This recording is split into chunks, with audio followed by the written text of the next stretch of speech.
everyone, welcome back to my channel. I have been asked to work again with the scrapbookingstore.com. It is a monthly subscription kit for a memory planning kit that is available for $14 a month, and they give you really cute products. So this is the August 2018 collection. So remember, when you order, it'll always come with the sheet and kind of item description, and in the back it's already an inspiration page that if you like, you can recreate again, which I thought was always really fun because, you know, sometimes you never know where to start. Then what we have in this kit is the full ephemera pack of the American Crafts Creekside One Canoe 2 available inside. Okay, so you get the full ephemera pack, so there's no divvying up of the package. You get one full pack. The alphas are from Studio Calico. They are a light gray color. Sorry about that. That's my phone going off a little bit. Light gray alpha.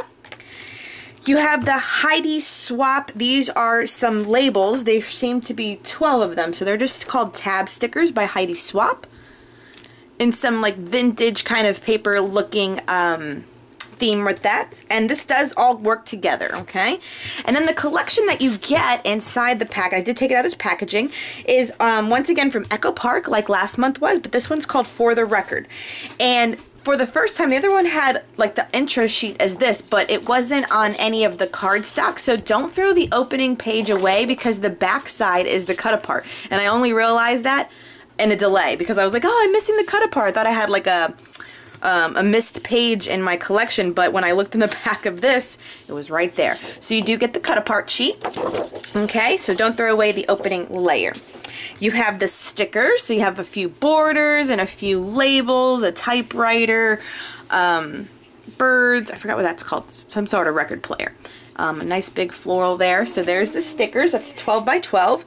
And then you have all the sheets. Now what's interesting too, I started with these two. This side has 6 by 6, so if you're a card maker or like the print a little bit smaller, you have the luxury with these two sheets. And then the back side of this one is this nice kind of citron chartreuse color. This one is called Vintage Linen. Then the other one is called Picket Fence, and we have this like aqua repeating pattern on the back. This gorgeous floral, you know I'm always loving the floral. And then a polka dot on the opposite side. It's called Tablecloth. And it is like a true red, but a little bit on the... actually, no, this is a true red, in case it's not picking up really well. This one's really pretty, of a repeating pattern, almost of like links, but they almost look like doilies. Here's a close-up. And the back side is a yellow on yellow monotone. This one's called Lace Strips. Oh, I did say it looked like lace strips. This beautiful floral again on like a mint on mint, like almost like baby's breath. Very pretty. This one's called Fancy Floral, and then this kind of light blue repeating pattern has a star on it. This like damask, like a cream and a black. And then like newspaper. Actually, no, it looks like it's almost not newspaper, like a phone book. It has like people's last names. But it's a tiny text, and that's always fun. This will be a great background paper. This might be where I start as a background for one of my layouts. So this one's called Newsprint. This one also looks like newsprint. How fun is that? It's even like sepia colored. And this one on the back side has a black and cream polka dot, and it's called Advertisement. And this gorgeous color, this one kind of features all the colors in the collection. And then it's called Fabric Store, and then we have almost like it's a grid with detailing on the side, and it's almost like, I forgot, material, price, and style on the top. Almost very Maggie Holmes-esque right there. This pretty one with repeating almost like mandala designed, and it's called April Strings, and then a nice yellow and cream gingham. I love that too. That might be a background to start off with something. This interesting bordered one has like a grid and then like a gray and black stripe. Here's the edge. And then this pretty monotone like red on lighter red. It's called Stamp of Approval. And then finally is this kind of strip cut apart page. Very interesting.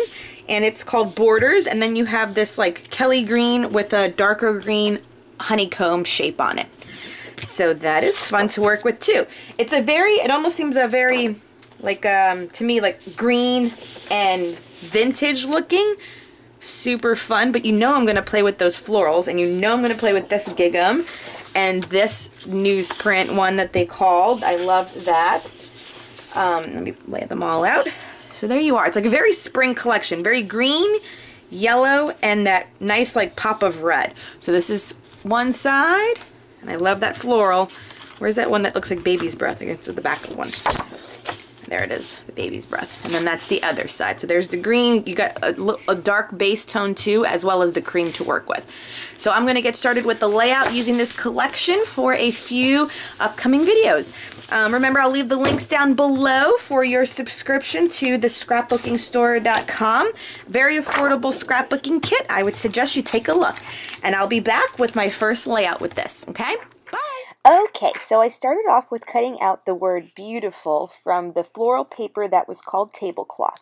And then I increased the background, I printed it twice, and then I cut it out on lace stripes, which is the yellow. So there's kind of like a border on these letters.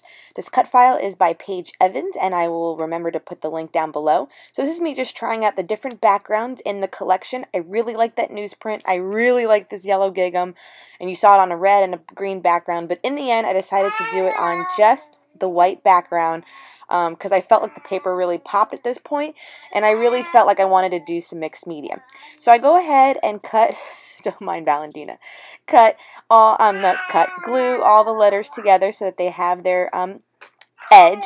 And I went through this whole background, and I did it just without adding mixed media, and I went to the end. And then I showed it to Miguel, and he was just like, it's very simple for you. So don't get me wrong. If you are a classic scrapbooker, stop there. But me, I took off the letters, and I had to do a mixed media background. So I did the packaging technique with my Distress Oxide inks in Fossil Amber, Cracked Pistachio, and then I didn't have it in oxide, but I have Distress ink in Abandoned Coral. So I just pushed it on some packaging, added some water, and just squished it down on the paper. So there was no rhyme or reason.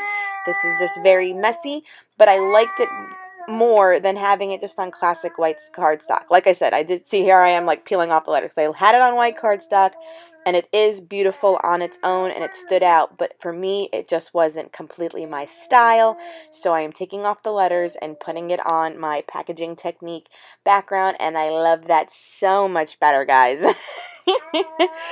So that's what will be the end product, but I will take the letters off and do a little bit more of Heidi Swapp gold shine packaging, gold shine color shine splatters, and I will do some black ink splatters as well.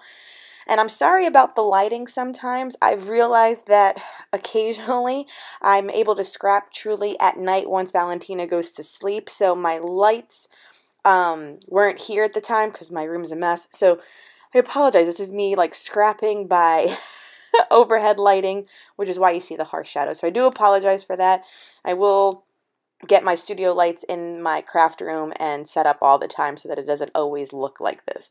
But it does change in a moment here because I then were able to scrap in the morning because it was Saturday morning and Miguel's here and was able to stay with the baby for a while I finished my layout. So here I went in with the actual mist of Cracked Pistachio. I think I used Squeezed Lemon by Distress inks, and then the Abandoned Coral as well. Usually if I have it in an ink pad, I most likely have it in a spray, let's be honest. I love these products the best.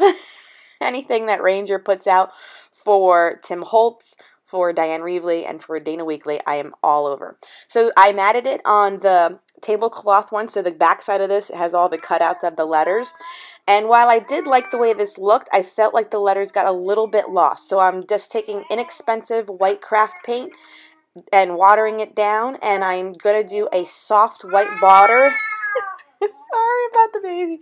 Soft white border all the way around the letters, so that there's a little bit of a haze so that they stand out a little bit more. So I do take the time and go around all the letters, and here I am just finishing with the letter B.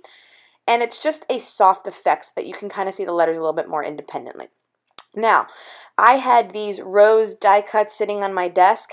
I don't remember the cut file name, but if I can, I will remember to put this down there. They've been sitting on my desk, so I just wanted some white contrast to this layer to this layout, and that's what I did with these roses. So I like the way they were there, like a triangle of 3, but then I bring the one that's on the middle left and I bring it closer to the picture, so everything stays around the picture.